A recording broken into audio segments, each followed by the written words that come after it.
Hello, and welcome to another edition of the One Hood Power Hour. I'm one of your hosts, Miracle Jones. Thank you so much for joining me this evening. Today, we have a great program to talk to you about ways communities are responding to state action and state violence through mutual aid, through grassroots organizing, and through direct action. But before we get to our host, we want to do a rundown of some of today's hot topics. We know that a lot of you are still reeling with the announcement earlier today that the Schuman Juvenile Detention Center is actually going to be closing next month. At first, there was an announcement that the state was pulling the certification from the center due to multiple violations and ongoing issues around like safety and support. We learned that there was the issue of some of the youth going around unaccompanied. We know that there was the issue of an overdose. These are things that, of course, caused great alarm and concern not only to organizers and activists and parents, but the state. For some of the next steps, unfortunately, we are waiting still to hear where the youth are going to be sent. There was an announcement that all of the youth who are currently in Juvenile Detention Center are going to be relocated to other facilities if they're not able to be placed in community care. So this is going to be an ongoing conversation and issue, as well. Today was the first day of school for a lot of folks. And we know that with the return to school, especially in Pennsylvania, that also means a return to policing and incarceration for youth, because in Pennsylvania, particularly in this Allegheny County region, a lot of the youth who are referred to the Schuman Juvenile Detention Center and juvenile detention in general come from the schooling system. So we are very mindful that people are very afraid and have strong concerns about what some of the next steps are going to be when it comes to the juvenile detention center. Also, what's on a lot of people's minds today is the FDA did announce that they are going to approve the Pfizer vaccine for shot 1 and 2 and keep supporting as well for the booster shot. For many people who have expressed vaccine hesitancy due to the fact that the FDA did not approve the vaccine, this is another stepping stone to hopefully get more people approved. There are still, issues given the fact that this vaccine was approved after a year trial instead of the 3 years that traditional vaccines or FDA approvals usually go. However, given the emergency exception, there have been people who have volunteered to be studied, volunteered to report, any side effects and issues that they were having. And so the FDA was able to approve the vaccine. We still know that vaccine hesitancy is an issue for many people, whether it's because they can't get off work to take the vaccine, because they can't take off work to deal with the side effects, because they don't trust the government, because there's been a concerted disinformation campaign, or for people who just for various reasons do not take vaccines. We know that the lack of FDA approval had been a sticking point for a lot of folks, and an argument to point to as why vaccines should not be mandated and why people should not be taking vaccines. And this is just one hurdle that no longer exists for people who are pushing vaccines. Again, an issue of concern, and what we're going to see going forward is whether or not this is going to lead to vaccine mandates. A lot of arguments have been for the past few months is that government entities, especially schools, universities, prisons, and jails, cannot and should not mandate vaccines because the FDA did not approve them. However, now there's FDA approval, we should be seeing more vaccine mandates for jobs in places of education and places of public accommodation. We did see the New York state said that they're teachers should get the vaccine, and they did not actually allow for an exemption. And that, of course, is going to create some legal precedents, because traditionally people have been able to exempt from vaccines for religious reasons, medical reasons. And so we're going to see how that's going to play out in New York State. We know in places like Florida and Texas, vaccine mandates as well as mask mandates have basically been banned by the leadership. And so there is going to be ongoing conversations and discussions about what that means. But one of the reasons for some good news, there's been a lot going on in the world, and we're going to be talking about a lot of serious issues. But some things have been going on. One of the things they want to shout out the New Georgia Project. I am actually wearing their shirt today because they, along with plenty of other grassroots organizations in Georgia, spent the past 3+ years dedicated to registering to vote. And a report back this past week said basically the majority of people in Georgia are now registered to vote, so that even though there is ongoing issues around voter suppression and voter access, one hurdle that has been almost alleviated is the hurdle of getting people registered to vote. It's been an ongoing debate in Georgia because of changing requirements in association with IDs and licenses that made it harder for people to register, harder for people to prove who they were, and of course the reduction in polling places. Again, there is action going on nationwide, and this weekend in DC, there is the Good Trouble rally in March at the Lincoln Capitol, as organizations like Untitled Freedom, the Black Voters Matter Fund, and others are joining to demand that the Biden administration pass the For the People Act and the John Lewis Voting Act that would actually protect the right to vote and give people positive rights when it comes to voting in elections, such as, the times for polling places to be open, how many polling places are going to be there, the right to how long runoff elections are going to be, all type of things are happening. And so people are going to be in DC this weekend advocating for the right to vote. In addition, there is going to be a national march to support, the change in administration and to demand support, I should say, for Afghan refugees who are coming to the United States and different places, as well as condemn the way the Biden administration has handled, the changeover of power in Afghanistan. That's also happening in DC. And later on, we're actually going to talk to two organizers who are instrumental in leading the Hands Off Afghanistan rally that's going to be happening in Minneapolis, but has been very heavily involved in an international conversation of supporting refugees who are coming here, as well as talking about, what happens when, our policy and our state action dictates, the subjugation, the destruction, and the invasion of foreign countries. And so it's a very important conversation we're going to have later on in the hour.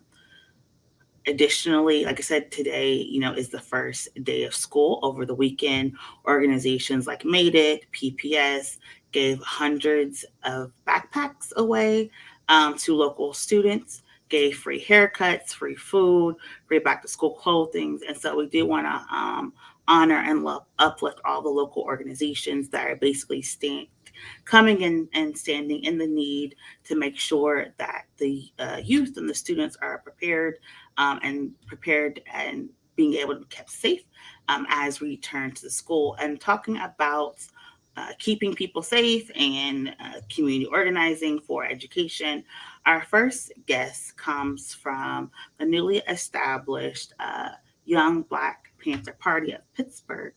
And who's going to be talking about how they have been involved in the community. Some of their first events were actually doing some community drives for youth. And so we're very excited about that.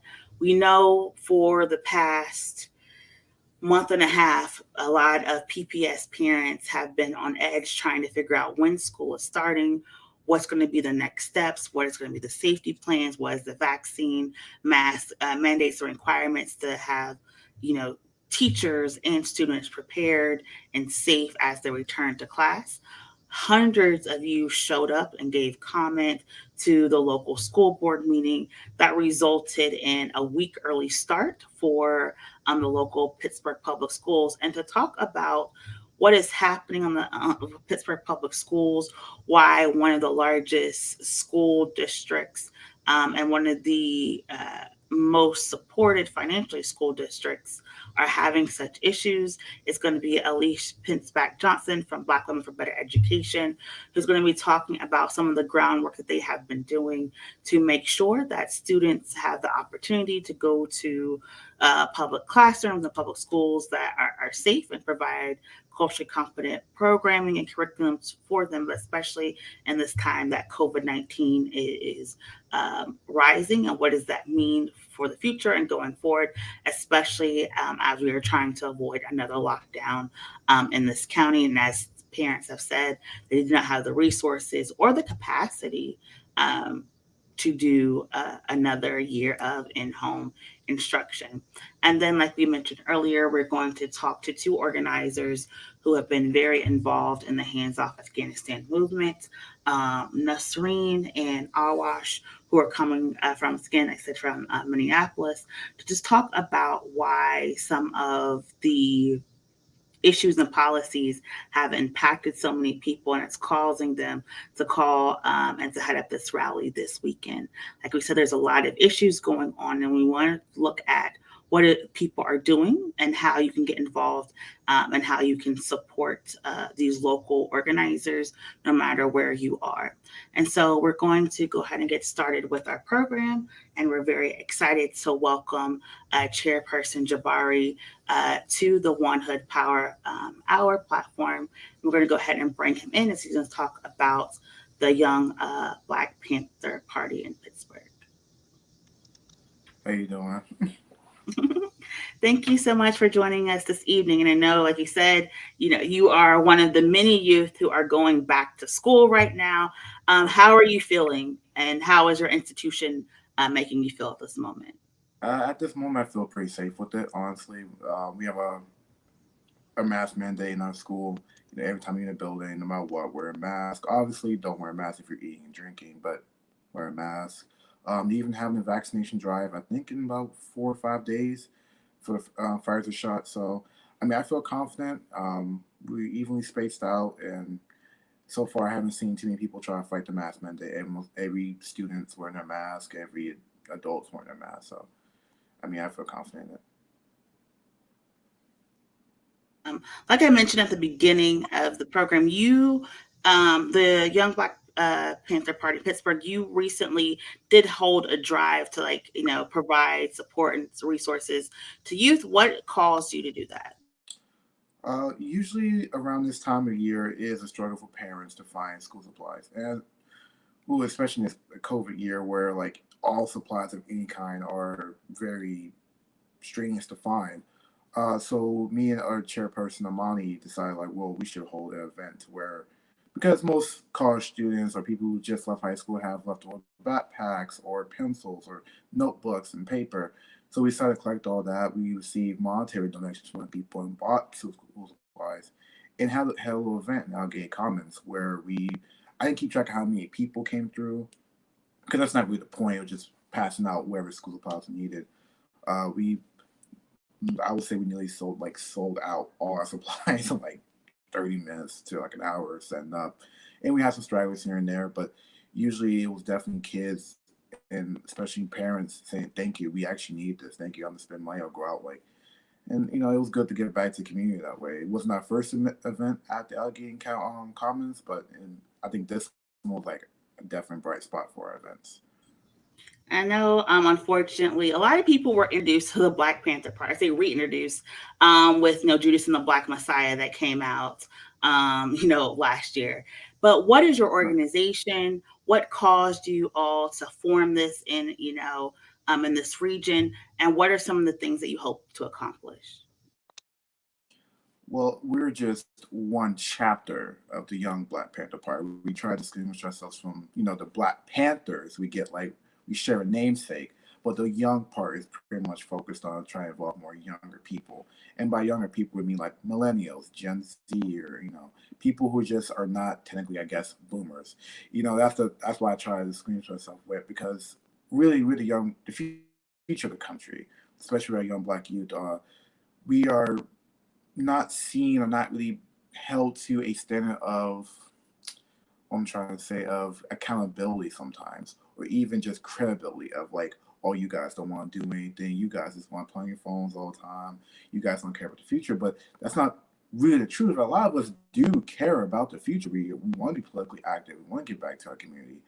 But in these times of COVID and just social anxiety, people do not know how to. So our main base is in Michigan. Um, he pretty much started a way to like empower Black people, Black liberation. And there's other chapters like around the United States, one in Ohio, literally right next to us. Our chapter is the Pittsburgh and Southwest chapter. We only really want to represent that section of Pennsylvania, mainly because we do not live anywhere near Philly.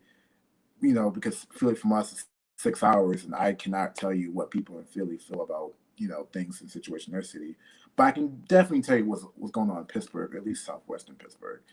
Um, Basically, we just want to have a way to build a Black community in our area, especially within the city, and just have a way for people to feel welcomed. And we're very focused on inclusion. So, yeah, we like pretty much me and Amani are both members of the LGBT community. Most of our members are women or AFAB, if you go by that term. Um, we just want to focus on, if you are a person of color, ADOS, African American, Pan African, you would consider yourself one of us, one of that titles, you would feel welcome in our group, and hopefully you would like to, spread education, community and acceptance amongst the city. And so, what are some of your goals for the future? I know you said you want a lot of diverse, young, active millennials to get involved. We're going to put in the chat, your link trees, so people can get involved. But what are some of the goals that you have in this upcoming year? I would say some of the goals we are focusing on is most likely outreach, just trying to get our name out there.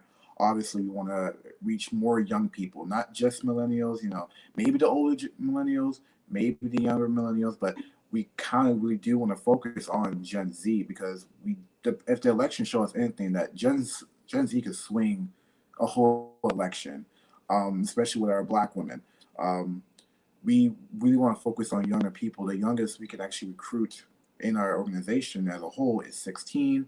Um, but we can go as older, I guess, as many as you like 40 or something, because like we still consider you younger. You're not a part of the boomer generation.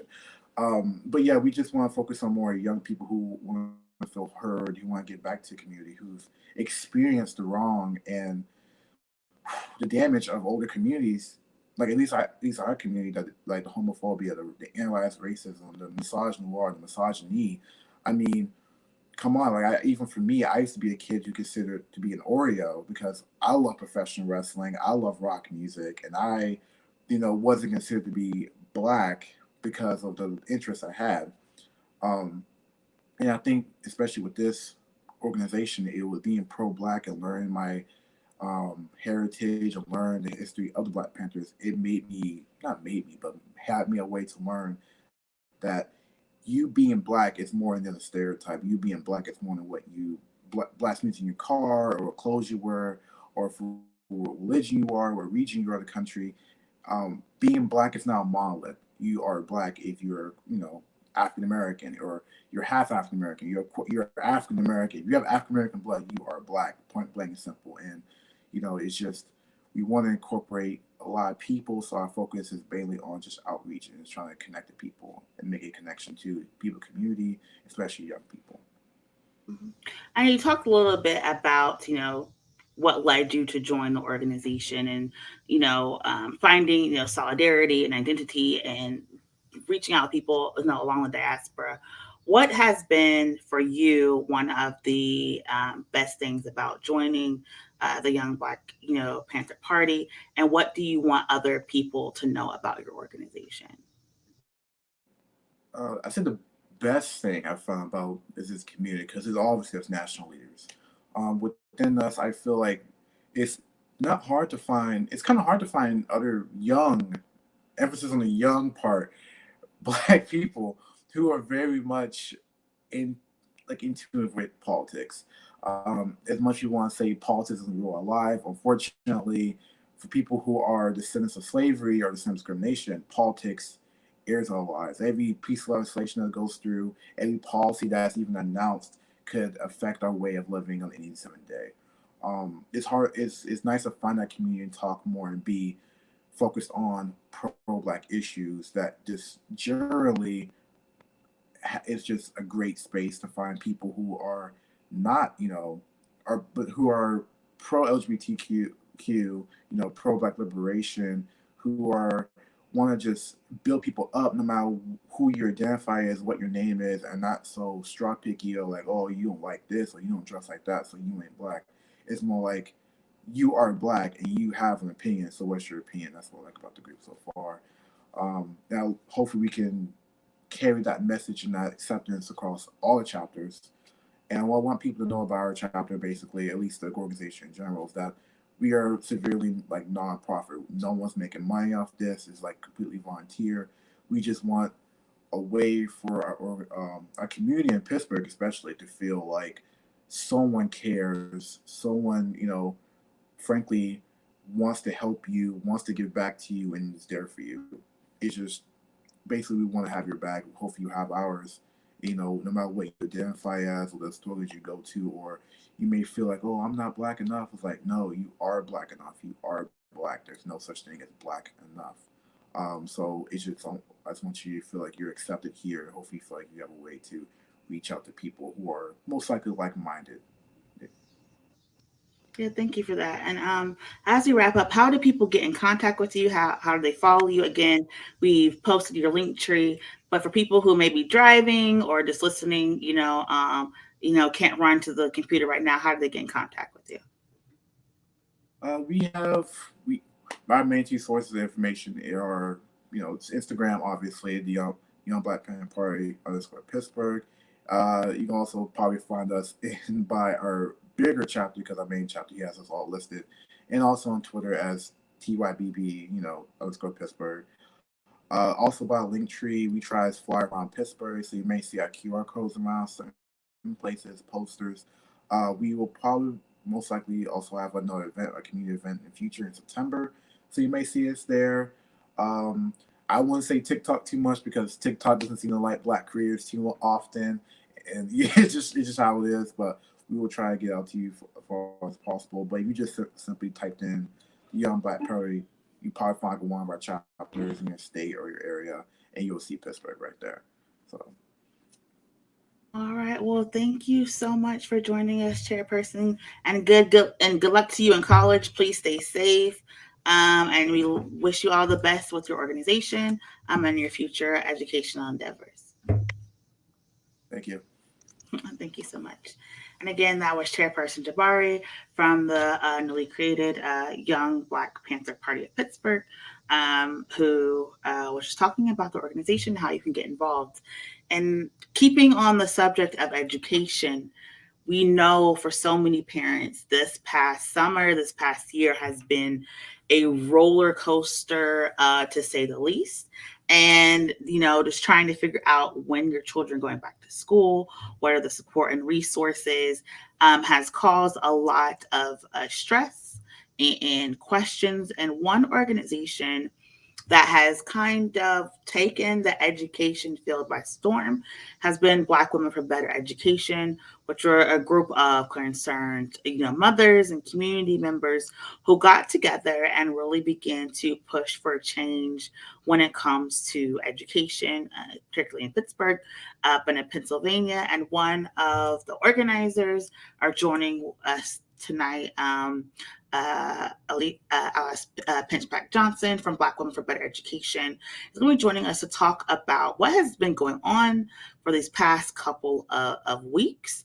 What do we need to know for the September 3rd opening date and how we can get involved? And so we're going to welcome her to the program now. Hi, Miracle.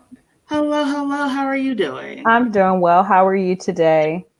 We're making it. We're making it. And so we have not received any more announcements about a delaying of a start date.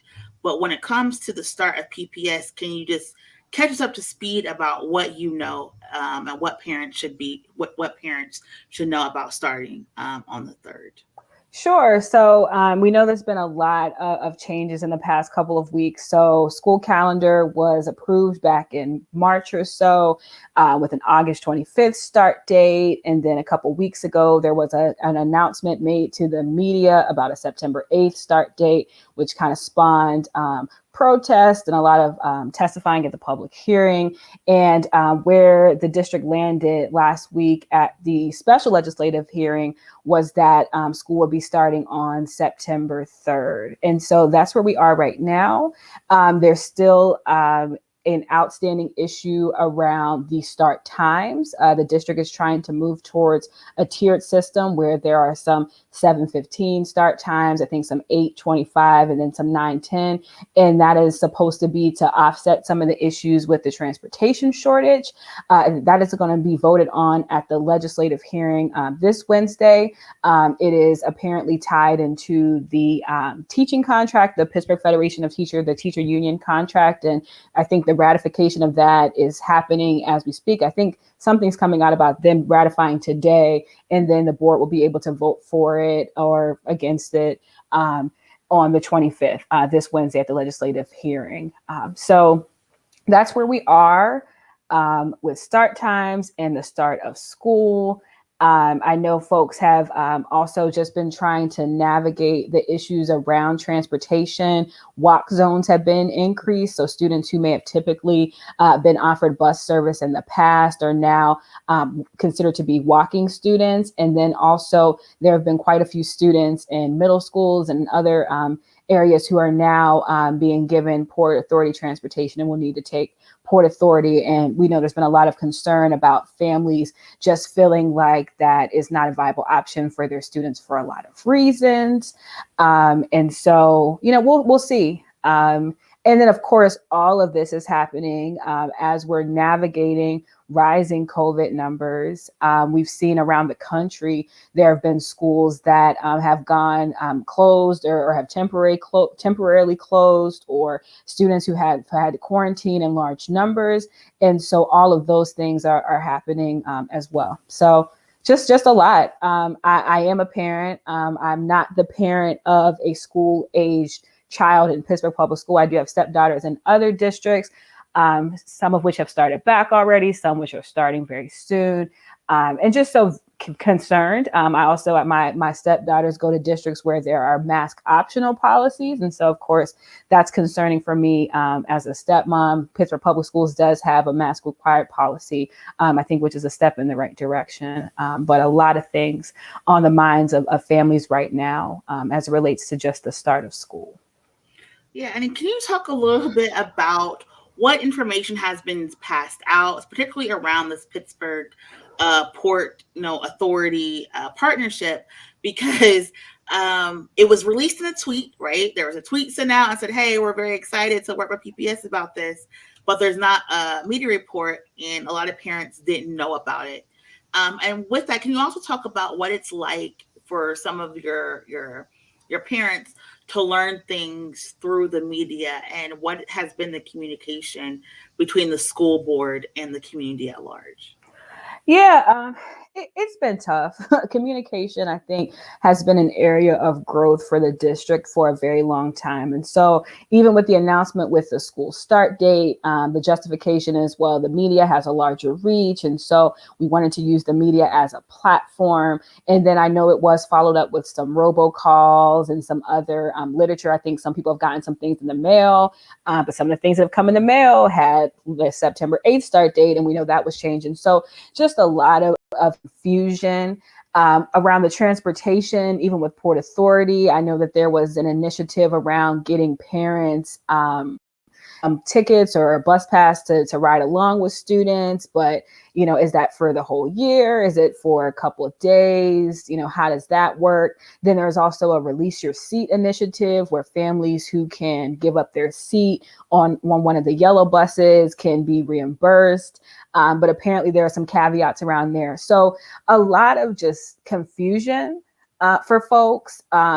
Information coming from a lot of different places, whether it be social media, whether it be in the media, whether it be in superintendent updates. It just feels like things are all over the place. And so even on any given topic, like depending on where you're looking or who you're talking to, there's confusion. And some people are saying some things, some people are saying other things. And so just, the need for just direct, clear, timely, concise communication continues to be an issue in the district. And, it's not necessarily the fact that things have to change. We have been living in a changing society, at least for the past 18 months. Some of us, of course, much longer than that as things just continue to change. But it is just about the ability to have some foresight. We knew that the transportation was an issue at the end of last school year. And even before that, the district's been audited over transportation before in some of the issues. And, waiting 2 weeks before the school year starts is difficult. There were families that testified like, hey, it might just be 8 days to you, but that's 8 days that I can't work. I know that the out of school time partners who have been instrumental in really stepping in to educate kids and to do the learning hubs last year, have been asked to step in again and be the ones who are going to try to offset that. And that is definitely and absolutely appreciated. But these folks, of course, they're overextended. They're at the end of their budgets. They're over budget in a lot of ways. And yes, the district is offering, a stipend, for kids to, to be able to attend some of these programs. But just think about it. You've been doing school all year. You've done a summer program. You think you have a few weeks to recoup because school's getting ready to start and programs may wait until mid to late September or October to kick off. But it's like, no, please come back and help us for these 8 days because for whatever reason, we didn't have foresight to be ready to start school on the 25th. And so it's very tough. And it really is taxing on the community for all of these things to just be changing and to feel like the district is just always a day late and a dollar short when it comes to communication and when it comes to planning. And I know some other community organizations have raised issues about, information also not being translated properly. So for, we have a lot of a resettled population within the Pittsburgh public, schools in the Allegheny area. And so people are also talking about not only is there misinformation, for some families, there's no information because there haven't been translators and there hasn't been information put out. So that is another thing. And so your organization, or the organization you're affiliated with, Black Women for Better Education, really has been at the forefront, have said, what, enough is enough. And to the good of some and the chagrin of others have really been out there. And so what are y'all's take on everything that's happening? What are some of your next steps to kind of get, more things put in place in a timely manner for these students? Absolutely. I mean, I think for us, while we did get started in May of 2020, so last year, and it really was at first directly in response to what was happening with the pandemic. And so hearing about families like, well, what's going to happen? March 13th was the last day of in-person instruction. In some schools and other districts around the county, there was no loss in learning. Students have access to technology. So they're like, okay, we're going Google Classroom and, we'll see you all, maybe in a couple of days. Maybe they had 1 or 2 days where teachers had to kind of get it set up and then they're getting ready to go. With PPS, it wasn't a one-to-one district. And I think it has been said, oh, that wasn't even in our 5-year plan to be a one-to-one district. It's 2021. There's really not many jobs or things that are happening where students should not have access to technology, and that should not be a part of their educational experience. But, even just the getting laptops to families, dealing with connectivity issues. I mean, just a lot of frustration around just how that played out. Then there was the whole debacle with packets and, oh, we're going to mail it or go pick it up, or this isn't the right one. And then boxes of packets sitting in the professional development center. And so families really feeling like there was some loss of learning. And so for us, I mean, it's really about just helping to educate the community about what's happening, letting them know that as taxpayers, they have a right to speak up. They have a right to cast their vote. School board is an elected position. It is a representative government, meaning that the folks who sit in those positions are supposed to represent the voices and the interests of the people who elect them and in the districts in which they serve. And if you feel like your people are not listening to you and you're not being heard, then you have the right to vote for new ones. And so in addition to the education piece of our work, we started a political action committee because we didn't feel like we were being heard. And so we did run a slate of school board candidates in the May primary, 3 of which won the Democratic nomination and will hopefully prevail in the general election in November. And we also know that it's bigger than just school board. There is a need for all elected officials, for the entire government to be working together and in concert to benefit children. And so what does that mean with a new mayor coming? What does that mean with city council, with county council, with state representatives? Everyone has a role to play. And so, you know, our PAC will be continuing to expand and look to support candidates who will speak unapologetically about education. We're also very much concerned about capacity building. And so folks who want to lead in education, whether that be folks that just want to speak up or start groups or do that type of work, or folks who are looking to run for school board. You know, we ran a learning institute last summer for our some of the people who went on to run for school board, and then for other folks who were just generally interested, we're looking to run another learning institute to just bring that knowledge and information base to folks who are interested and folks that want to really delve into this work.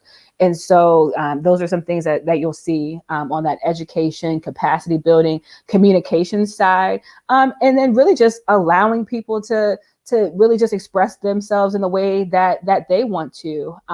You know, a lot of the protests that was not organized by Black Women for a Better Education. Were folks in touch with us? Absolutely. Did we promote it? Absolutely. Because, you know, it is our belief that anybody who wants to have a voice in public education on behalf of their kids or just on behalf of children in general should. And if we can support folks in doing that, we absolutely want to do that. And so, you know, we've wanted to do it from a place of facts, a place of data. We've put out 4 publications about things that have happened in the district, looking at the history over the past 15 years, taking our own take on reimagining PPS and what it would look like to make some bold moves there.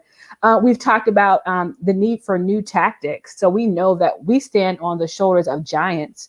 The district is getting ready to, and I don't want to use the word celebrate because it's nothing to celebrate, but at the 30-year anniversary of when the Advocates for African American Students filed a lawsuit back in 1992 because the district was not educating kids at high levels. They're 30 years. And it's just a renewal every 5 years or so with the Pennsylvania Human Relations Commission, the district, and now the Equity Advisory Panel that represents the work and still contains some of those original advocates, but 30 years of that. And so we talk a little bit about that and the need to really build on those tactics. And then the final publication is really just breaking down by role group our recommendations for doing that work. And so we want to continue to educate. We want to continue to mobilize on that education side of the house. And then on the political side of the house, we definitely want to encourage folks who are bold about education to run for office, whether it be school board or otherwise.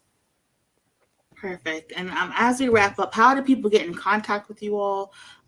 What are the requirements, I guess, also to get involved with your organization? And when are your next meetings or anything like that you'd like to share? So go to our website, blackwomenforabettereducation.com, or for short, BW, the number 4, BE.com. And so you can do that. We're also on Facebook. If you just look up Black Women for a Better Education, we try to keep that updated. We're always posting articles. We're pointing people towards ways that they can testify at public hearings, things that are happening in the district. In terms of meetings, we don't necessarily have a set meeting schedule. Some of the things that we do are more kind of reactive to some of the issues. And so, for example, we had a forum last week because there was a lot of just conversation around what was happening in some of the conversations and the decisions that the district was making. And so we had a forum. We are looking to do some more consistent monthly town halls. And so just having folks come on and be able to have conversations and really elevate those issues. So that'll probably be happening later this fall and early spring, the Learning Institute. And then just, feel free to send us a message if there's something that you're thinking about or things that you want us to elevate. We're always happy to collaborate with folks. This is a group effort. I'm the face of this particular conversation right now, but I'm not in any means the face of Black Women for a Better Education. It is a collective of Black women and has also expanded beyond Black women to other people who are just concerned about the state of education in Pittsburgh. And so we are open to just hearing from folks. If you do have it within your pockets to donate, you're able to do that via the website as well. If you want to become a member of our political action committee and have some say in the folks that we endorse for school board and other elected official positions, you have the ability to do that as well. Great. And thank you so much for taking the time out. I know, like you said, these next 72 hours for you and your organization are going to be a lot. So I do wish you and other parents, well, I know it's a really stressful situation. But I do hope you have your babies have a good first week, and they have like really exciting, fun stories to tell you. And you're always welcome back on the show. So thank you so much. Thanks for having me. And again, like we said, we know it's a lot going on, but there are ways, no matter what's going on, there's always people who are involved and are trying to do the best they can to respond, to organize and to galvanize, people. And there's different, ways that people have done that, whether it's running candidates, doing mutual aid, getting people involved, and there's also direct action. And so we want to bring on our next two guests, Nasreen and Arash from Minneapolis, who are going to be talking about their Hands Off Afghanistan rally that they are some of the lead organizers on, that's happening this weekend. I do believe there is a companion rally going on in DC as well. And so we just want to bring them on to talk about, how we're able to support, Afghan refugees at this time, but also this is something that's been going on, unfortunately, for a long time. And so I know, you, Aswash, have been organizing for Afghan families for almost 2 decades. So in a roundabout way, how did we get here? Go ahead. Well, that's a big question. It all boils down to U.S. imperialism, really. U.S. has been involved in Afghanistan since the 50s, but really been involved in funding different groups in Afghanistan since the late 70s. In the late 70s, there was a push by a number of leftists in Afghanistan to create more of a communist socialist government in Afghanistan. They did that. By that time, the U.S. saw an opportunity to create a Russian-style Vietnam, basically, to get Russia stuck in a country for a long time where they would lose a lot of money, also make them seem like they are, warmongers going and occupying a country. So when the leftist government of Afghanistan took over in 1978, they had power for about 1.5 years or so. And at that time, the U.S. started funding different groups to overthrow that, communist government of Afghanistan. So our communist government at that point felt like it had no choice but to ask the Soviets, the Russians, to come in and help them out. So it basically became a proxy war between the two superpowers, the Russians, the Soviets at that time, and the U.S. And they used the Afghans as pawns in their proxy wars. And ever since then, that's been basically what's been going on in Afghanistan. There's been proxy wars between different superpowers to use Afghanistan for, their benefits. There's also a lot of resources, minerals, lithium in Afghanistan that have been found in the past 15 years or so that the U.S. has been trying to extract and obviously make a lot of money off of. As people know, most of the world's opium also comes from Afghanistan. Around 90% of the world's opium comes from there, and most of that is sold to the pharmaceutical industry. So the pharmaceutical industry benefits from it greatly as well. So, it's also a strategic place. If you look at the world map, Afghanistan is right next to China on one side, Iran on the other side, Russia to the north of it, and then Pakistan and India to the south of it. So strategically, it's a really important country as well. If you have placement in Afghanistan, that means you're keeping an eye out on China, you're keeping an eye out on Iran, you're keeping an eye out on Russia, and you're able to tell them like, hey, we're watching you. So for the U.S., it's a really important place. Those are the main reasons they've been in Afghanistan for the past 20 years.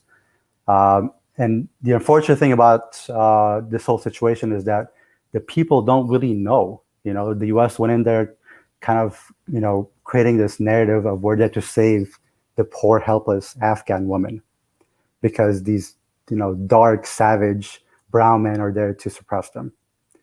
Not mentioning that the Taliban, these dark, savage brown men, the Taliban were created because of U.S. imperialism. It was a backlash to U.S. imperialism. And also they were created to fight the Russians, obviously. So there's a lot of misinformation. When people don't really know what's going on in Afghanistan, they really don't understand who the players are. Why has the U.S. been there for over 20 years now? Was it really just to be there and save the poor, helpless Afghan women?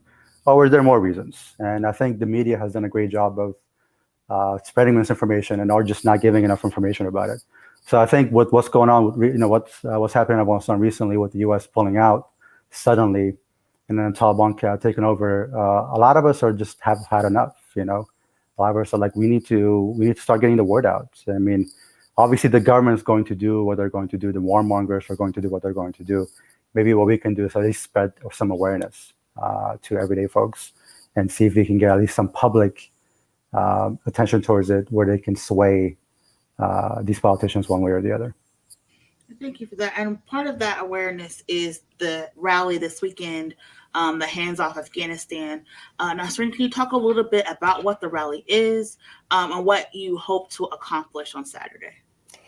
Well, so the rally was created because one of my girlfriends and I have done some organizing to try to bring together the Afghan community in Minnesota because it's kind of a spread out, smaller community. And so we had been doing some organizing and people kept reaching out to us asking, what are we going to do? What are we going to do? And we had seen that there are global protests. There are protests all over the world on August 28th. These protests were organized before the Taliban had taken Kabul. And so now we have changed direction because it's not much of a protest now, it's a rally to try to bring more awareness. And we're also planning a vigil as well, just because we need some healing. The community needs healing. The diaspora is hurting pretty bad right now, and people are very desperate to get their families out of Afghanistan right now. Everyone's really hurt. This like erasure of our existence that's happening right before our eyes is really terrifying to experience. And I know we're not the first community to experience this. And I know that like trying to stop the US from doing what the US wants to do to hurt Black and brown people feels pretty impossible most of the time. But if we can at least bring awareness and get more people educated on what's going on, maybe we can stop the US from doing this to the next group of people. And so, yeah, that's where it came from. And I know you've been very involved, like you said, in uniting, the Afghan community, but also advocating for people who are going to be resettled here. What are some of the demands that you have of your local government, the State Department, when it comes to assisting folks who are trying to flee? We are asking governments to accept refugees. as many refugees as possible. There are millions of people right now that are scared, that are afraid for their lives, especially many that supported the US, not knowing what they were supporting, or women that were working, women that were in positions of power that are afraid now, that want to get out. There are specific ethnic groups that are being targeted by the Taliban, the Hazara community specifically, other religious groups, the Sikhs, the Hindus, the queer community. There's many people right now that are very afraid for their lives. And so we're asking that the governments, that the Western world open up their borders to these refugees, because this war benefits all of them. And they all had a hand in playing this game. And so they need to clean it up. And then, Arash, you talked about a little bit earlier, and if you can go deeper into it, there has been a lot of people, who did say at the very onset, what about the women and girls? What about like all, these people that the soldiers need to go in and save? And can you just talk a little bit about why that framing is problematic and why that continues, like the imperialism and the colonialism for Western powers? Yeah, there's so many layers to that. I mean, one, it's white saviorism. Again, white men going into where black and brown bodies are, telling them how they should live, and playing the savior complex. But the thing is, they've been playing the savior complex for the past 20 years in Afghanistan with women. With that narrative.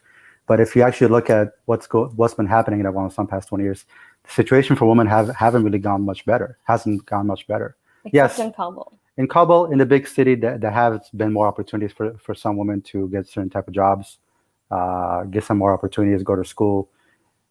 But if you look at the situation outside of Kabul, which is the capital, it's been similar, and it hasn't changed. And the truth is, when the U.S., I mean, if you look at it historically, wherever the U.S. has gone to occupy, they created a certain type of narrative, but the reality is they've gone there for different reasons.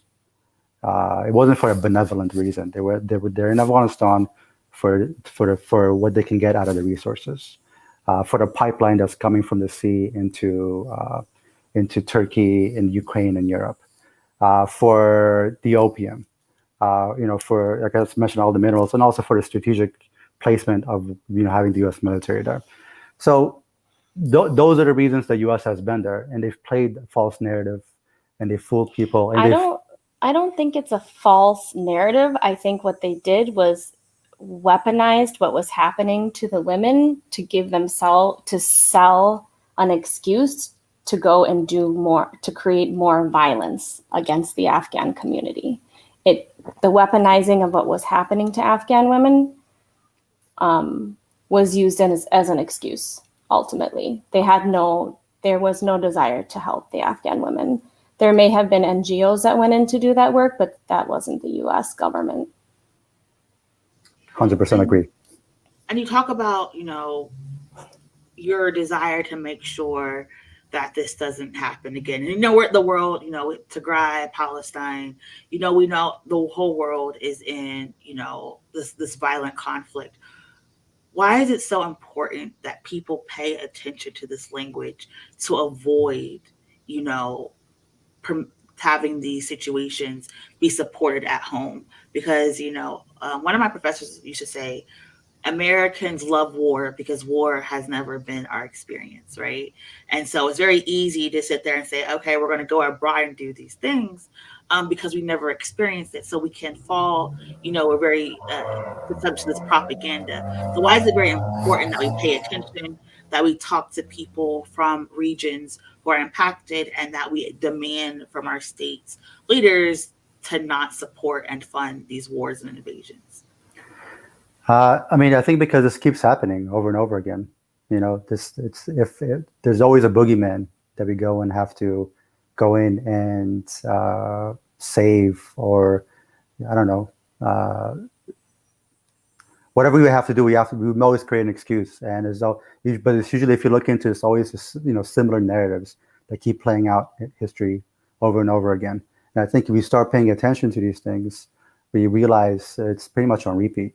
you know, and it's always to go and extract resources and, to get something out of it for ourselves and For capitalism. for capitalism mostly, yeah, for capitalism, for imperialism. But the people that really benefit from all this are not really okay. People are getting the lithium for their phones, so everyday people do actually benefit in a way, I guess. But while you're getting your lithium from your phone, there's thousands, sometimes millions of people dying for those resources. So just so we can have, fancier phones, I guess. But the people that are really benefiting from this are the companies that benefit from war. The U.S. plays both sides in a lot of conflicts. For instance, the U.S. pays Pakistan around $5 billion a year to fund their organization called ISI, which is similar to CIA. It's their secret service. And they also obviously were funding the Afghan government at the same time.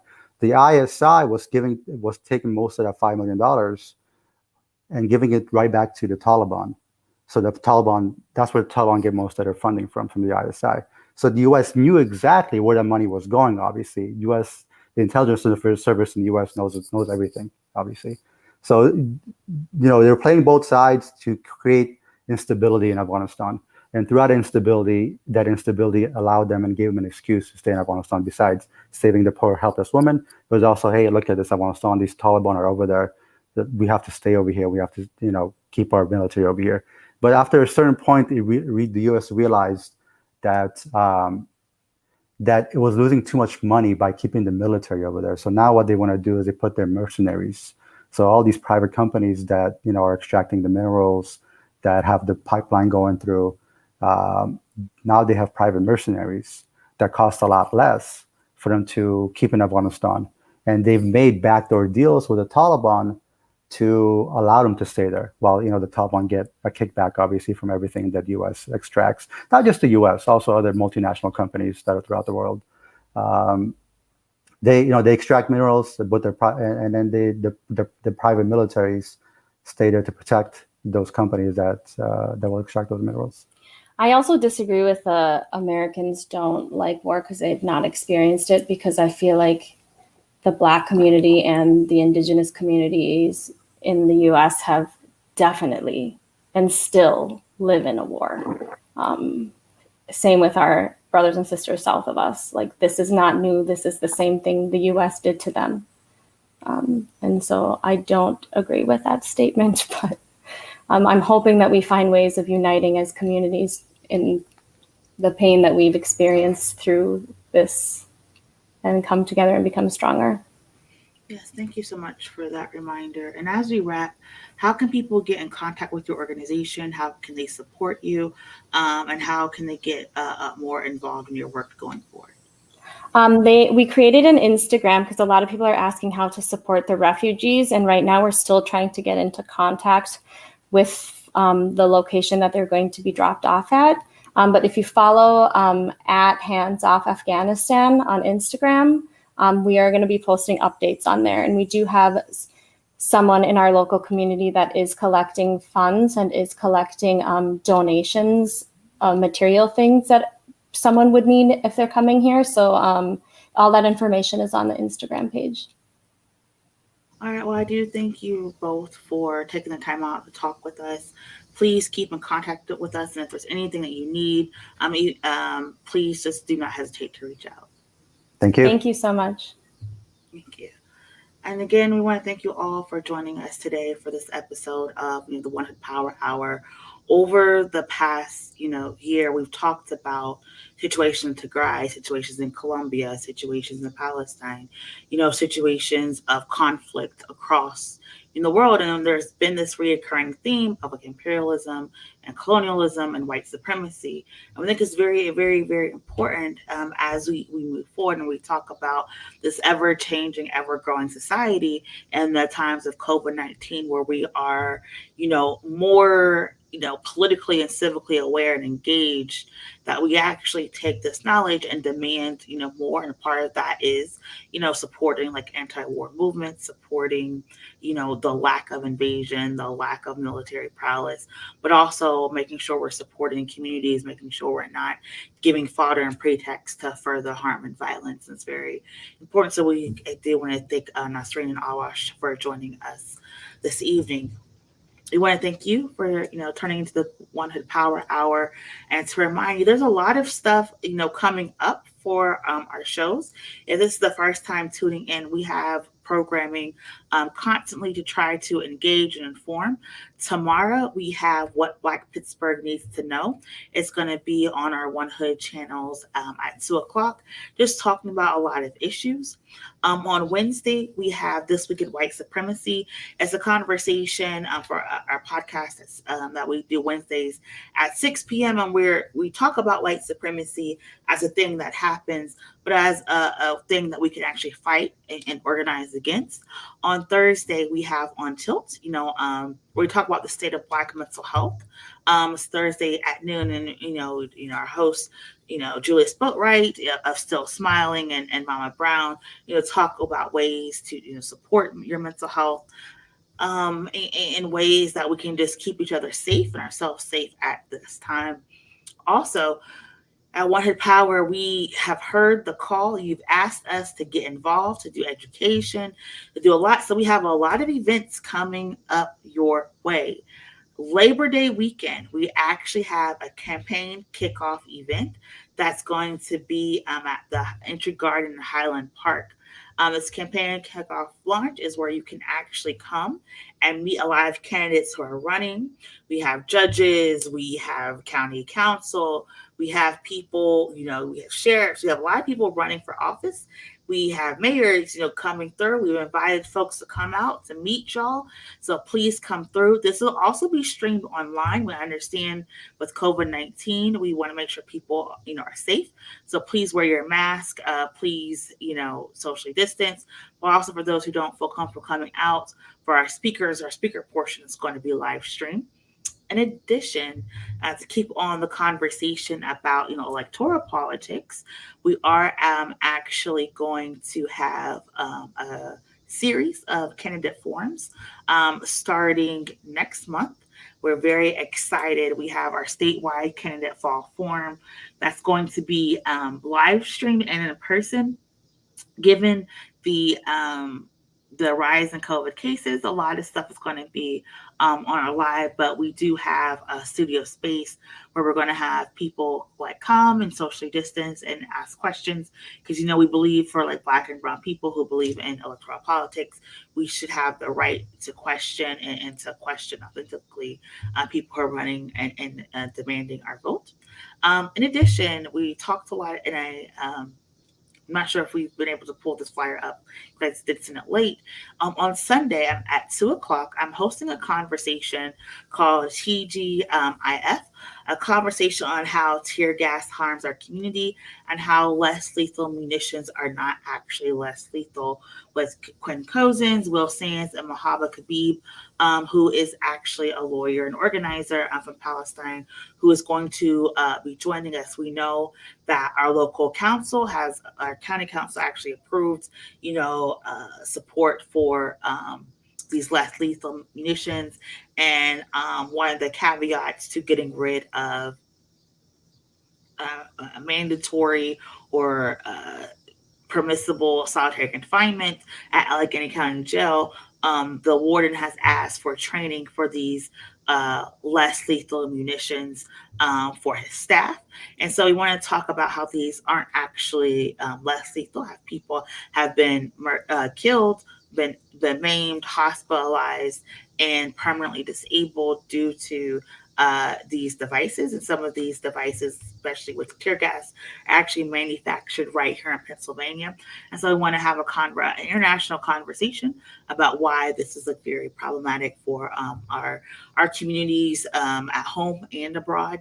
And so we invite you to tune in again. And then lastly, like I said, there is a national call, a rally, a clarion call for people to get in good trouble this weekend. So this weekend, there's a rally at the Lincoln Memorial for people to get involved, to come out to DC. So if you want to take a day trip out to DC, or if you want to come in earlier, there is going to be a rally this weekend. So we do want people to get involved. And lastly, again, thank you so much. If you are a Pennsylvania resident, please be reminded, October 18th is the last day to vote. If you have more questions, you want to get involved or even donate to the Wanted Power Hour, as we are a C4, you can go online to our website, wantedpower.org. We have launched. We officially have a website to go online to donate, to get involved, to volunteer. So again, thank you so much for joining us. I am signing off on behalf of the Wanted Power team. We'll see you next Monday at 7 p.m. as we are going to have a conversation about paid sick leave. Thank you all for tuning in. Hope you have a wonderful night.